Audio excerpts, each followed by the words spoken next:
alhamdulillah rabbil alamin àti já ọjọ́ ti pé báyìí inshallah fi láti la bá ṣe ń lọ yìí a lọ sí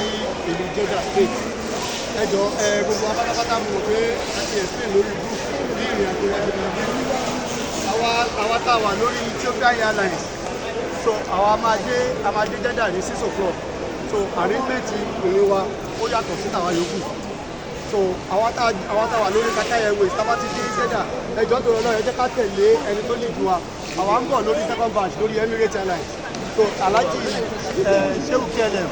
àwọn ló máa lead wa lọ tá a bá ti débẹ̀ ẹjọ́ tó lọ tá a bá ti gba báàgì wọn ká lọ dúró ẹni láti kọ́kọ́ jáde ká lọ dúró sí ibi Mobile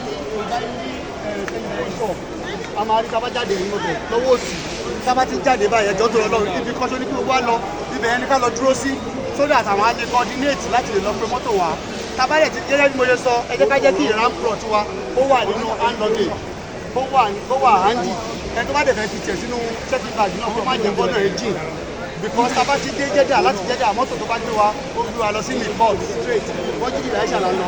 now very important information tá a bá ti dé hotel wa ẹ jọ we have just 10 minutes péré la fẹ́ lò lóòtẹ́l tá a fẹ́ fi lọ ṣe umura ìyẹn wà important ẹ̀yin obìnrin ẹjọ́ tó lọ́lọ́ ìjẹ́ máa ń dìlé wa tá a bá ti débẹ̀ arrangement yàrá wa and again another thing wọ́n fẹ́ ká ṣe ẹjọ́ ẹ má sọ pé torí pàṣẹ pàdé èmi àtẹnukọ́ la fẹ́ wà yàrá iṣẹ́ Ọlọ́run la fẹ́ ṣe so 10 days la fẹ́ lò yẹn ẹni tí Ọlọ́run bá ti kọ wá pọ̀ pẹ̀lú ẹ jẹ́ ká gbà pé iṣẹ́ Ọlọ́run ni a ní láti sọ pé nǹkan tá a ti jọ jókòó sẹ́gbẹ̀ẹ́ ara wa nínú plane torí àwọn nǹkan tó máa ń da arrangement lórí yẹn so tó má ti débẹ̀ àwọn elétò ti wà ní hotel fún lóde wa so káàdì hotel wa mo ti fi sórí group in case because from experience tá a bá ti lọ ṣe umura many times a kì í jọ padà sọ kò ń ṣe èpè kò ń ṣe anything gbogbo wọn bá ti jọ lọ a ní jọ padà sọ náà so ẹni tó bá ti miss ẹ make sure pé káàdì hotel tí mo fi síbẹ̀ yẹn lórí platform yẹn ẹjọ́ ẹni tí ó bá ti download ẹ̀ lẹ́ka download ẹ̀ tẹ́ bá ti fi hàn anybody wọ́n á take you straight to our hotel wa is just a straight road unfortunately èyí máa ti ṣe umura káwa tó dé so umura wa tábà ti fẹ́ lọ àwọn arrange fún gate 79 la máa gbà wọlé tẹ́bá jẹ́ ká ṣe wíìlú ká make sure pé 79 la gbà wọlé tábà dẹ̀ ti fẹ́ jáde kúrò nínú aram party tàwa kan nké tí àbá wà in group tábà ti fẹ́ jáde ẹ make sure pé look for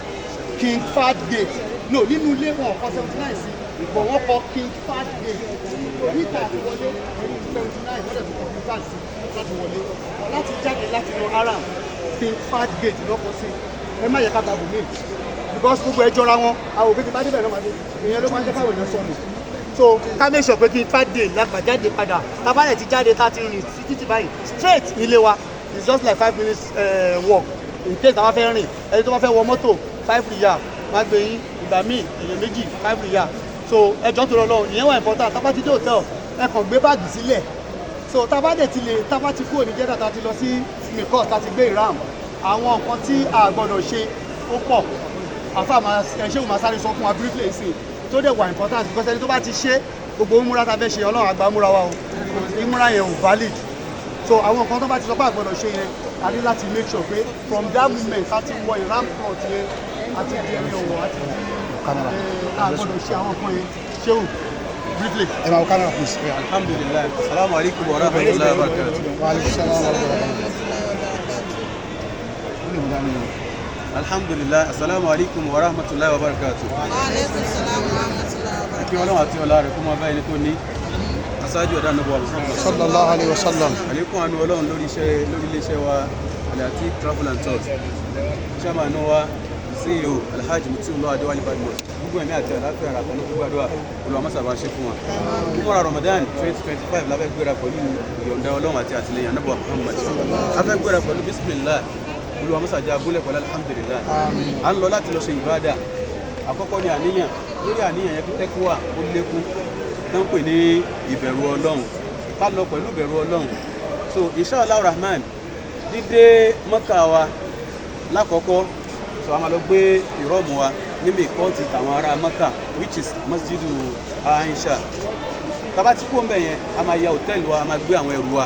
sí inú ilé from there just 10 minutes from there straight to the haram a máa lọ bẹ̀rẹ̀ iṣẹ́ umura wa olùwà musa gbà ní ìbádà fún wa iṣẹ́ umura is very simple it's very easy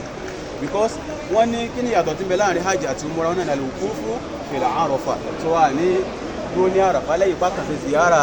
Arafa mọ̀kànlá bẹ̀yẹn ni so ìbẹ̀rẹ̀ iṣẹ́ umura wa pẹ̀lú ìrọ́mù tá a ti gbé yẹn a máa kọ́kọ́ ṣe tawaf before tawaf yẹn máa dàníyàn àníyàn bẹ́ẹ̀ tá a fẹ́ dà gáìdì wà tí wọ́n máa gáìdì wa inshallah rahman àníyàn bẹ́ẹ̀ tá a máa kọ́kọ́ dà ká tó wọnú Kaaba àníyàn bẹ́ẹ̀ tá a máa dà nígbà tá a bá kọ́kọ́ fojú gan ní Kaaba àníyàn bẹ́ẹ̀ tá a fẹ́ dà níbi bidayatu tawaf tá a máa ṣe bisimilayi Allahu akbar níbi green light yẹn níbi sẹ́ńtà òkúta hajar al-aswad so ní tawaf àkọ́kọ́ ní ká máa ṣe ibi tí orígun ẹlẹ́ẹ̀kẹrin wà tí wọ́n ti ní ká ṣe rabbana atina fid dunya hasanatan wa fil akhirati hasanatan ibẹ̀ yẹn láti fẹ́ dà níyàn ìṣòro tí ń bẹ lábẹ́ aṣọ tiwa náà inshallah rahman nílé iṣẹ́ wa Lateef travel and tours àṣepé iṣẹ́ wà ẹ̀fọ́ babalẹ̀ èèyàn kì í tẹ̀lé wa lọ kó dé kọ́lọ̀ mọ́sàn ọlọ́mọsán lẹ́yìn tá a bá parí eléyìí a máa yan náfìlà rákà méjì fi wà rọ́yí maqama Ibrahim lẹ́yìn maqama Ibrahim ó jẹ́ èdè sẹ́ńtà báàbù multazim tí wọ́n pè ní báàbù multazim ní géètì tó wọnú Kaaba gangan nígbà tó bá fẹ́ renovate tó fẹ́ clean nínú Rajab inshallah rahman tá a bá parí náfìlà yìí straight to the Safa wal Marwa tá a bá débẹ̀ yẹn náà a máa dàníyàn Safa ó simple fún gbogbo àfáàtà ti máa ó kàn sí pé bí theory ṣe rí bẹ́ẹ̀ kọ́ ni practical rí kọ́dà bá àwọn tá a dé February yìí nìsín bá a ṣe fi sí ní February bẹ́ẹ̀ tó kọ́ ni a máa bá a má so a máa lo àyálò àwọn ọ̀rọ̀ tó lè wá lò fún àràfá pípé la rafasa wala fusuqa wala jidala fil arafa la fil hajj faqat so ká má jiyàn ká má ṣe túnú jù ká má ro èrò kéwù ẹtù ọ̀rọ̀ sáà torí pé ilé àṣẹ níbẹ̀ yẹn àwọn àṣẹ kún fún ibẹ̀ yẹn so a máa ṣe Safa àti Marwa Safa wa máa jẹ́ mẹ́rin Marwa wa máa jẹ́ mẹ́ta lẹ́yìn ìgbà tá a bá parí ilé ó níbi géètì tá a máa gbà jáde ní Babu Salam lẹ́yìn ní ọ̀kankan bí tí wọ́n bí ó sẹ́ńlá níbo Muhammad sí so máa pọ́ìntì ilé yẹn fún wa ọlọ́wọ́ ṣe nírọ̀rùn fún wa ibẹ̀ ni a ti gé irun níwájú àti lẹ́yìn am I communicating ibẹ̀ ni a ti máa gé irun ní iwájú àti lẹ́yìn wọ́n máa rí scissors níbẹ̀ iléeṣẹ́ wa náà dẹ̀ ní scissors tá a máa ń lò ẹ̀tì ọ̀rọ̀ sáà wọ́n kàn rọra gé díẹ̀ wọ́n lè gé níwájú àtẹ̀yìn ó ti tán wọ́n dẹ̀ rọra lè gé báyìí àti parí iṣẹ́ umrah nìyẹn nígbà tá a ti wà nínú ìrọ́ọ̀mù yẹn àwọn nǹkan tá a lè ṣe ó simple ọlá wípé pípẹ́ tá a máa ń pẹ́ nínú iṣẹ́ hajj àpípẹ́ bẹ̀ nínú iṣẹ́ umrah mi lérò pé ìwé lè ṣẹlẹ̀ èèyàn lè toast èèyàn lè imagination tó máa jẹ́ kí èèyàn máa come èèyàn gbọ́dọ̀ sọ ọ̀rọ̀ àlùfànṣá lẹ́yìn bá ti fẹ́ ro èrò kérò gẹ́gẹ́ bí iṣẹ́ ṣètàn kí èèyàn sọ pé àwọn bèbè láì nínú ẹ̀mí ẹ̀ mina shaitanir rajim ẹ pariwo Ọlọ́run pé Allahu akbar ó lọ mọ́sà ṣe ní rọrùn fún wa tá a bá ti parí iṣẹ́ umrah á padà sí ìtẹ́ níṣẹ́ umrah ṣe kí ni ló bá parí àmọ́ nílé iṣẹ́ yìí kájà yín tán Olúwa máa ń ṣe ní rọrùn fún wa bẹ́ẹ̀ ṣe ń lọ umrah yìí opportunity wà a máa ń ṣe umrah mẹ́ta pọ̀ a máa ń ṣe méje a máa ń ṣe márùn a máa ń ṣe mọ́kànlá tẹ́rẹ́ lákòókò tá a fẹ́ ṣe ẹ máa sọ pé lillahi wa lirrasul Ọlọ́run ló ní àtànábì ìwọ lọ́wọ́ àmọ́ tó ń lé ẹ lọ o lè ṣe umrah mi torí gúgùn ẹ̀mí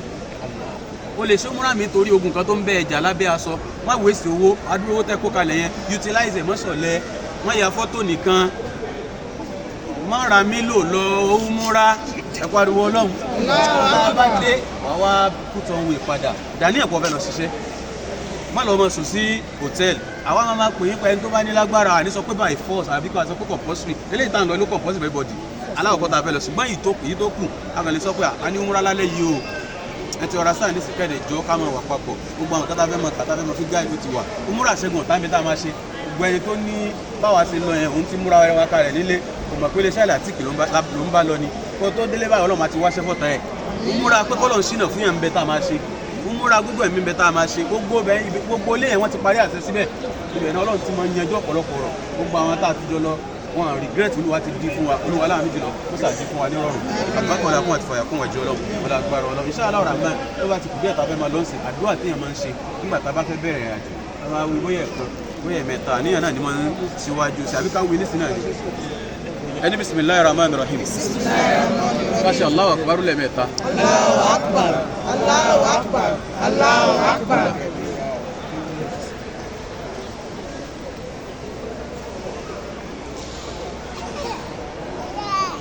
ẹni bismillahir rahmanir rahim. Bismillahir rahmanir rahim. ká tó tún Allahu akbar yẹn sílẹ̀ mẹ́ta. Allahu akbar, Allahu akbar, Allahu akbar.